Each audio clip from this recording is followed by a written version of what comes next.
guys, it's Angelo, and as I've already said last week, this week we'll be starting off with looking at Mythic Plus runs, and today we're starting off with a plus 15 Mists of Tirna Scithe, where I'm running Korayn as my soulbind, as well as the Shadowflame Prism and the Searing Nightmare build. Now, this video will be a commentary type of video, so I will talk about what exactly it is I'm doing in that Mythic Plus run, perhaps for you to take a couple of things away, right, and learn about the Shadow Priest a bit more yourself, or perhaps even change your own gameplay while at it, of course. Now, if you want to join the discussion, be sure to head over to Discord with the link in the description box below. But as always, I don't want to hold you up any longer, so let's go right ahead and have a look. Alright, so we're playing this key, as I said, with the Korayn build, as well as Searing Nightmare and the Shadowflame Prism. And this week in Mythic Plus we have a Tyrannical week, along with Spiteful, Necrotic, and of course Tormenting. Now I'm the Night Fae here still, needless to say, so I'll be opening up. This key is run completely with randoms apart from the tank, who's a friend of mine. The rest of these players we don't know, they're completely random. I believe this is a good way to show you how your Mythic Plus keys could also go, of course, for you. Now, we're pulling relatively big here. I'm not entering Void Form up until now, I'm just trying to get everything prepared, use my Shadowflame Prism as well as my Fae Guardians, and then basically get to work. Now, of course, with this Spiteful week here, I am playing this dungeon with Searing Nightmare as well as with Death and Madness. As we've talked about before, Mists of Tirna Scithe is a dungeon where you could potentially use Misery as well as, of course, Auspicious Spirits. It is still slightly better designed for a Searing Nightmare run, but you could very well use another talent build here. Now, of course, we Mind Soothe this pack, and then we continue and go to the Executioner here, who will drop our Tormented Orb. Now, for him, of course, you kind of want to run into melee range. I know moving as a Shadow Priest isn't as fun, but here it kind of must be done. Unless someone of the other ranges stands with you in a range camp, you can stand at range in that case, of course. Now, the Execution of Eroth is arguably the second most difficult of these Tormentors. Most of them are pretty easy, but the Executioner as well as the Skeletal Mage that casts these Frost spells, those two can be a little bit tricky if you forget to go into melee range, if you don't run out with the debuff as you just saw me doing. The Mage and then the Druid are going to comment on that, of course, as well. As you all know, randoms love to comment on stuff. I mean, that's fine. I didn't move, so in all fairness, they are absolutely correct. So I go ahead and I pick the Champion's Brand buff here. The reason for that is that Champion's Brand just gives the overall highest gain for me, because it actually just buffs me with, I believe it's Critical Strike, once I'm above 70% health. It's either crit or it's mastery, so both of these stats would be perfectly fine. Actually, in my case, it's mastery, as you can see by the buff on top. The double sword buff is the mastery buff, and the bloody axe buff, or buff icon, that would be the critical strike buff. I take care of these Spitefuls here before I run. Someone was already kind enough to open up the gate for the mushrooms. Of course, no one understands that Shadow Priest is slow as can be, so I have to get the last one, but I mean, that's okay, right? First come, first serve, I guess. This is a pug group after all. So we run up here, we take these two before we engage the next Tormentor. Both of these are pretty easy. I'm pretty sure the Shaman wanted us to actually play both of these together, so we wanted to get both of these down to 50%, so they both cast their little special ability. Honestly, it's no big deal because Shamans can just, just out-heal us.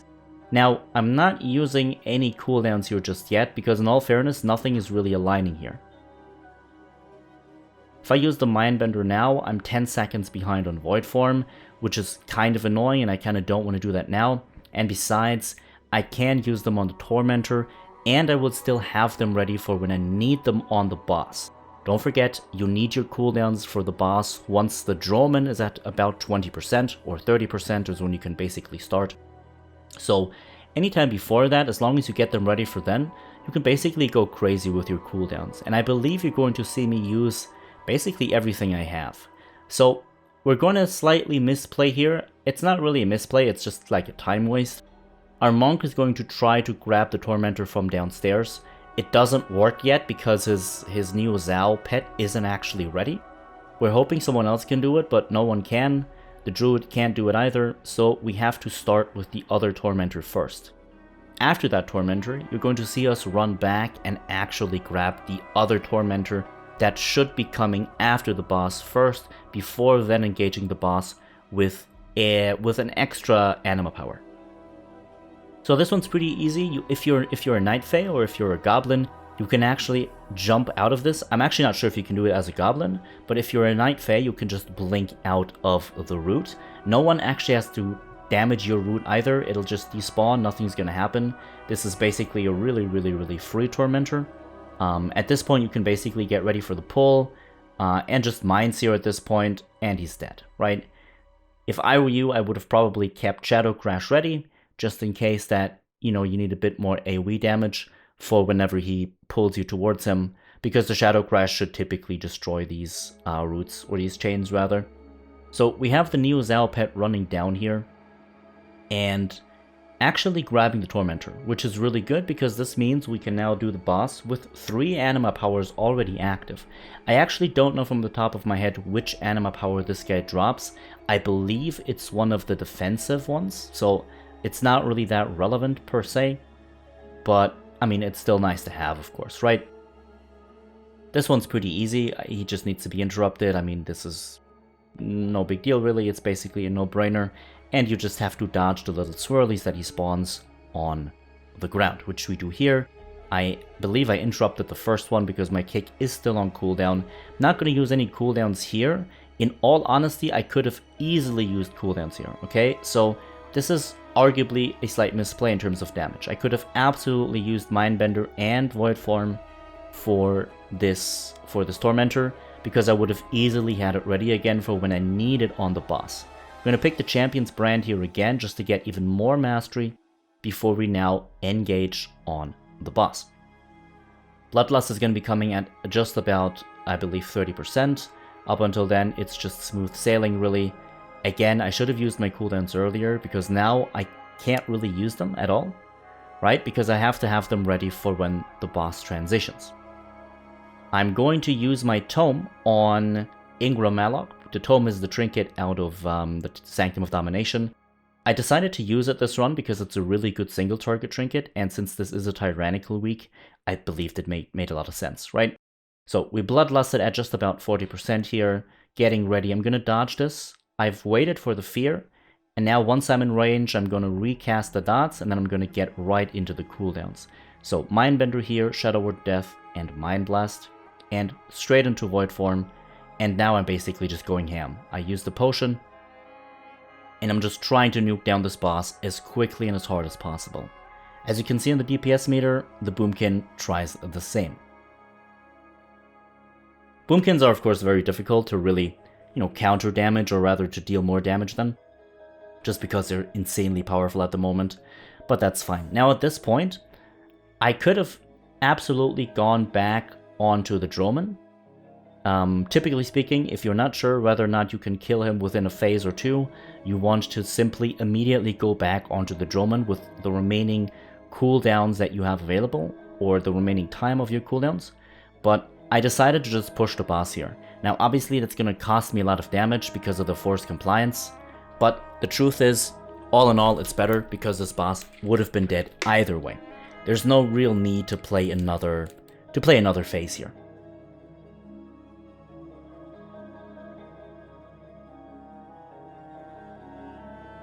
Boss is pretty much dead at this point.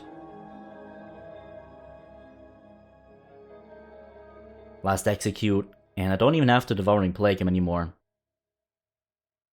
We're ready to continue. I'm still in combat, which is kind of annoying in this dungeon because it always takes forever after the first boss to leave combat. But it's just the way it is. Now, for the maze part of the dungeon, unfortunately, since these were pugs, I had the honor to open up the mist portals. So you're gonna see my damage suffer on a couple of these packs.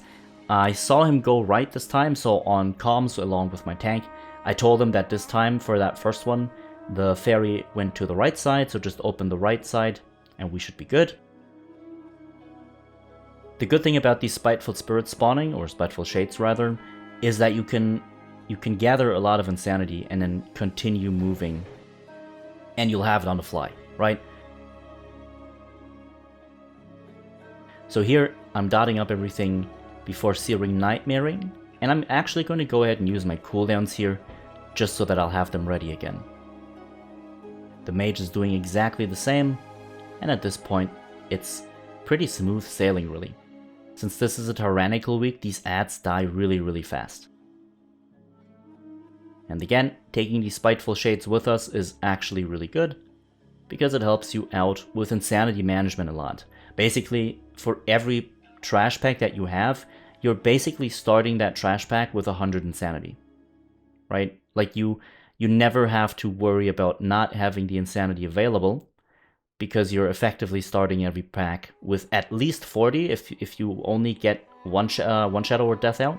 But since it resets, you'll most likely get more, right? So here, for example, I'm executing.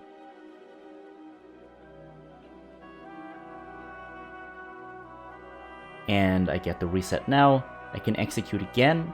I decide not to here. I'm going to execute now, get the reset again. And here it's, again, just smooth sailing. I can basically spam damage onto these. You know, of course, that's just a bit of padded damage, but it also helps the group because it actually kills the shades, which means the other players don't have to worry about them. We have the dragon single target enemy here. I am going to use cooldowns here if I recall. I'm pretty sure we're going to find out here now. Just because I wanted to die, but it looks like it's dying otherwise. Yeah, I'm pretty sure I'm not going to use cooldowns here, never mind. And get the Death and Madness reset, of course, and move on. Yeah, this ad died really fast. Because the druid actually used cooldowns, and I'm pretty sure the mage did as well.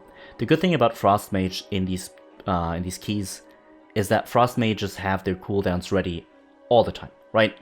They never have to worry about a trash pack where anything isn't really ready, right? Of course, their damage is also tuned around that. So here I am going to be using my cooldowns. The Mindbender is out, so Shadowflame Prism comes into play. I'm going to Mind Blast this, Void Bolt, another Mind Blast. And at this point, I'm kind of ignoring the Void form. There's just so many adds around, I kind of just want to deal as much damage as I can. Gonna Searing Nightmare this as well. I tried getting the reset here, but I failed. Unfortunately, the ad died a little bit too late with the Death and Madness, so it didn't actually proc. Which is kind of a shame, because I could have really used it here, and I could have actually extended the Mindbender. But doesn't matter, I still did just about 17,000 damage per second, so it's really okay. Here I can just reset all day long, right? I'm gonna stun my ad here, I believe. I'm gonna fear it away, and I'm just gonna execute it now. And the show moves on. Again, I'm at 100 insanity, which is really good. It's exactly what I want. And we're moving on. Here again, I have my cooldowns ready, so I can actually go to town. I'll dot all of these adds up before I do that though, and I'm going to Searing Nightmare them once or twice actually into a Shadow Crash, Mindbender, and Shadow Word Death. Actually no, just a Mind Blast into another Mind Blast.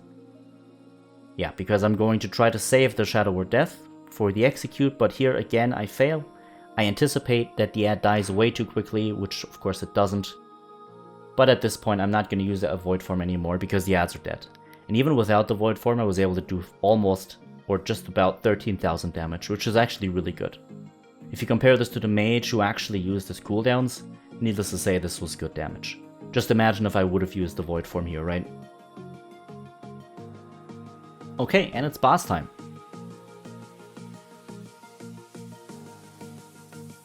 Fairly simple boss, of course, all you have to do is dodge. There's not really that much more to keep in mind here. Since this is basically a single target fight, you can just, relax and just play your regular rotation. Now, I talked about this in a previous Mists of Tirna Scithe run of mine, but there's a trick here you can use as a Shadow Priest to get more insanity during the fight. You can Shadow Word Death the illusionary Vulpins, and the execute on them will actually generate you 40 insanity because of the Death and Madness proc. Now, I don't always do this because it's not always necessary, but you're going to see me do it more at the end, or rather towards the end. I get stunned here because the mage decides not to move. For some odd reason, I don't really know why. He could have just even casted a Frost Nova. Fortunately, my dispersion actually saved me here. I literally would have been dead if I didn't disperse. And then here again, it's just basically free playing.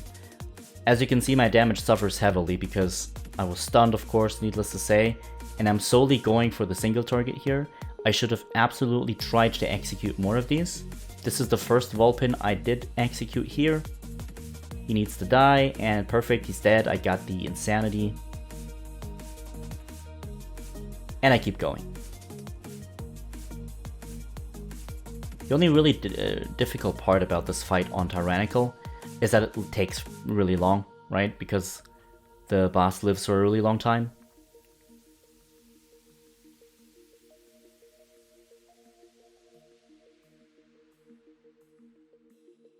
Here we just kill the Vulpin.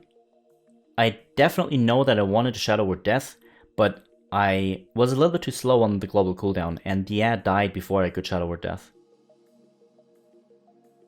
I'm gonna use my cooldowns here one more time though, just to be sure.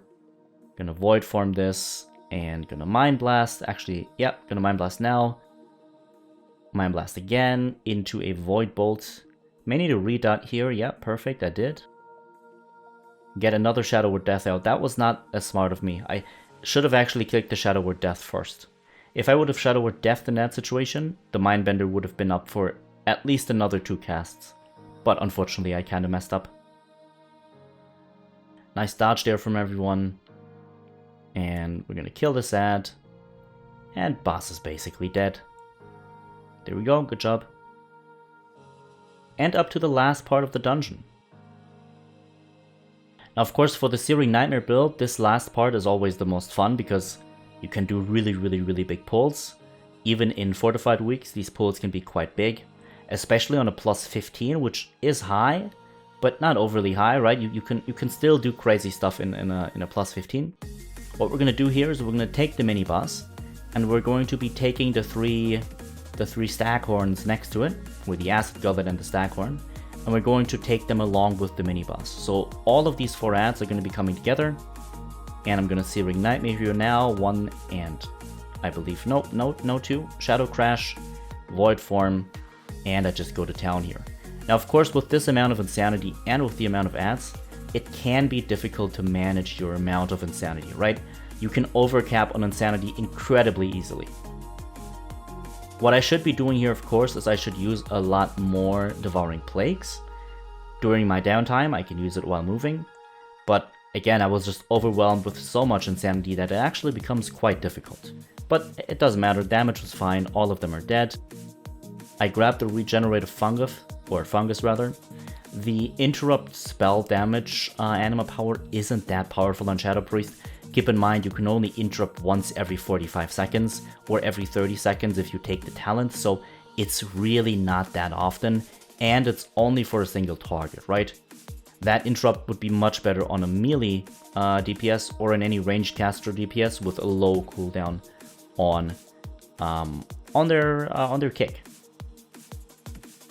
I'm gonna use cooldowns here again. Especially with these big packs, you want to make sure that you can use cooldowns in them. I know it's a tyrannical week, but still, you basically want to keep your cooldowns literally on cooldown. That's effectively what they're there for in any Mythic Plus environment. Especially so during a fortified week, but also during a tyrannical week. Holding them for anything, it doesn't really help you at all, right?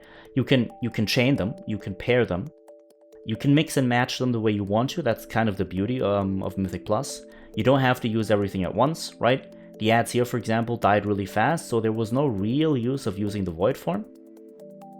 But grabbing the Mindbender and the Shadowflame Prism effect would have been, or rather was, quite nice. So here I'm going to mount up, I'm going to move up, and I'm pretty sure I'm going to Void Erupt here, just to get it over with, or rather to get it out. I'm going to Searing Nightmare this once, twice actually, into the Shadow Crash and into the Void Form. Now this is perfect because it aligned with my Mindbender. So my Mindbender is ready, I can actually use it. I'm gonna Searing Nightmare this twice. And our tank is just about to die, he actually died. But we're not actually going to wipe this pack. I believe we didn't wipe it. Actually, well, I died. But not everyone actually died. It was still a decent pull. If the tank wouldn't have died, it would have been a almost flawless pull, at least in my opinion. But we should have actually interrupted more frequently here. I am partially to blame, of course, as well. I should have easily interrupted.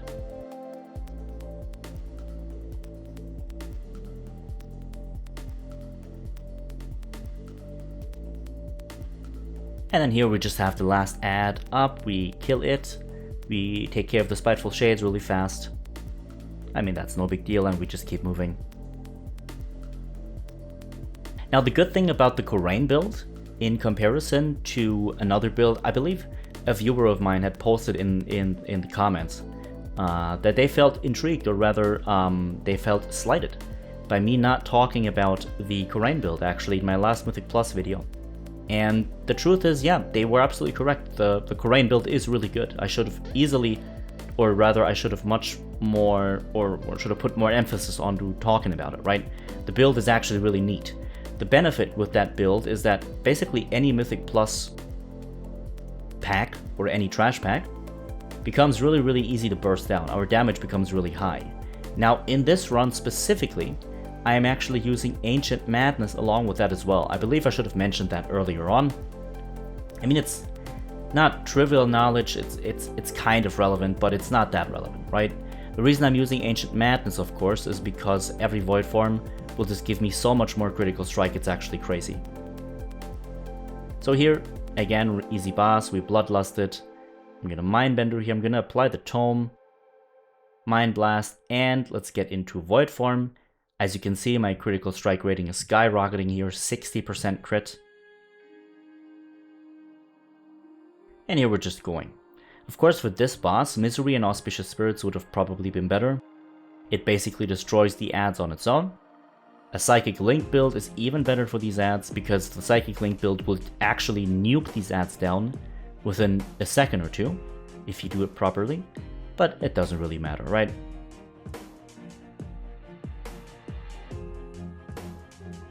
At this point, it's basically just nuking down this boss. I actually don't know if we 2-chested this. We have 2 minutes and 14 seconds left to 2-chest. I believe we do, but we'll see at the end of the run. I'm gonna have to redot here. I'm kind of sleeping with that reapplication of the Vampiric Touch. There we go, that's better. I'm gonna hold on to the Mindbender for a little bit longer, because I know that we don't have that much time left. Or rather, I don't want to take any risks. So I'd much rather go ahead and pair my cooldowns rather than doing anything that's not as smart. And of course, on top of that, the ads spawn anyways, so me waiting is even better, because that means I can chain the Void form into the ads. So Mindbender's up.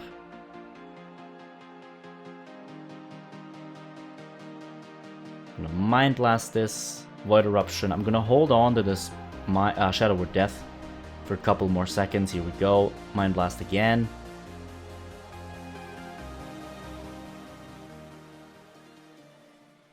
And boss is basically dead. Good job. There's my damage, 8,500 DPS overall at the end of the run. Unfortunately, no extra time, or rather no extra score, but it is what it is.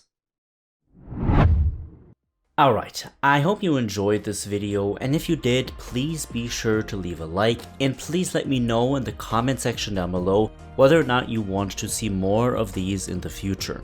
The next one up is going to be one with the Mage, and then after that I do have some more planned for Shadow Priest, so again, be sure to let me know, and also be sure to let me know if you have any special talent builds or even conduits and soulbinds you perhaps want to see in action. Alright, with that being said guys, thank you all so much for watching. A special thanks of course as always to all of my supporters over on Patreon as well as on Twitch, you guys are awesome. Thank you all so much for watching, enjoy patch 9.1, and I will see you all in the next one.